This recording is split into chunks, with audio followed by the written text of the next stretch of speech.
یقین رکھو اللہ ان لوگوں کا ساتھی ہے جو تقوی اختیار کرتے ہیں۔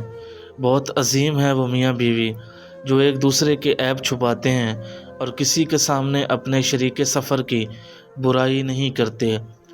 رسول اللہ صلی اللہ علیہ وآلہ وسلم نے فرمایا، کثرت سے لا حول ولا قوت الا باللہ پڑھا کرو، کیونکہ یہ جنت کے خزانوں میں سے ایک خزانہ ہے، اور جو چیز اللہ تمہیں عطا فرمائے اس پر اعتراض نہیں۔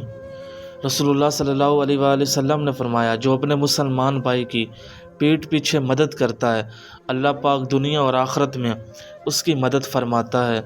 جو اللہ اور اس کے رسول پر ایمان رکھتا ہو اسے لازم ہے کہ اپنے مال کی زکوٰۃ ادا کرے۔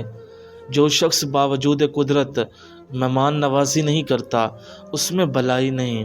نبی کریم صلی اللہ علیہ وآلہ وسلم نے فرمایا، ان میں سے ہر کلمہ پڑھنے کے بدلے میں جنت میں ایک درخت لگا دیا جاتا ہے، اور آدمی کے گناہ یوں جڑنے لگتے ہیں جیسے سوکھے درخت کے پتے جڑتے ہیں۔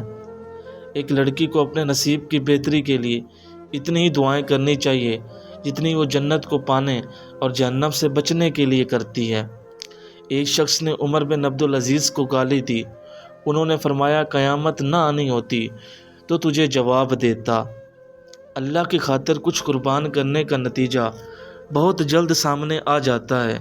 ابراہیم علیہ السلام خواب سے اٹھ کر بیٹے کو قربان گاہ تک لے گئے تھے۔ بیٹے کی گردن پر چھری رکھنے سے پہلے ان کو بیٹا لٹا دیا گیا تھا۔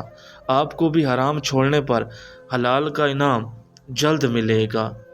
اللہ آزمائش کے لیے ان لوگوں کو منتخب کرتا ہے جن سے وہ محبت کرتا ہے۔ رسول اللہ صلی اللہ علیہ وآلہ وسلم نے فرمایا، تمہارے رب نے مخلوق کو پیدا کرنے سے پہلے اپنے ہاتھ سے اپنے لیے لکھا تھا کہ بے شک میری رحمت میرے غضب پر غالب ہے، کہ اگر کسی کے گھر جاؤ تو اندھے بن کے رہو اور جب باہر نکلو تو گونگے بن کر نکلو۔ کیا میں تمہیں ایسے لوگوں کی خبر نہ دوں جو جہنم کی آگ پر یا جہنم کی آگ ان پر حرام ہے؟ جہنم کی آگ ہر اس شخص پر حرام ہے جو لوگوں کے قریب رہنے والے، آسانی والے اور نرم اخلاق کا مالک ہے۔ زندگی کے ہر موڑ پر جہاں امتحان ہوتے ہیں وہاں اللہ کی مدد بھی موجود ہوتی ہے۔ اگر آپ یہ سیکھ جائیں کہ کیا اور کسے نظر انداز کرنا ہے تو آپ کی زندگی خوبصورت بن جائے گی۔ جب کبھی تمہارا دل بے وجہ بے چین رہنے لگے تو اس کی 3 وجوہات ہوتی ہیں۔ بے وجہ بے چینی کی وجوہات ذکر الہی سے دوری، ماضی کا پچھتاوا یا کسی گناہ کا بوجھ بھی ہو سکتی ہے۔